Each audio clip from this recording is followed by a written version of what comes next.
Aylan Suudi aylan. Pelvan. Anıl Pelvan. Yolunu koyan yol tuttuğunu. Aylan Tavşan. Bol Didar. Bol.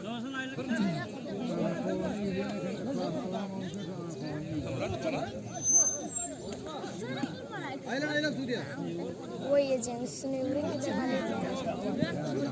Ini ortadaki Sarıcan Halifan yanında. Ağustaki Pelvan. Ağustaki Pravda'dan. Nazar Pelvan. Ağustaki Pelvan dünyanın şampiyonu. Hayır koyalım ha, sağına bakmadı. Abdülhakim Pelvan gözün aydın yılalı tavsiye ederim.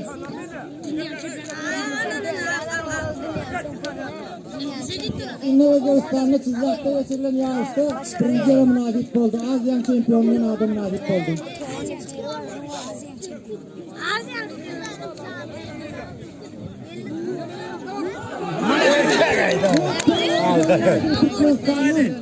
Anç Muradoğlu.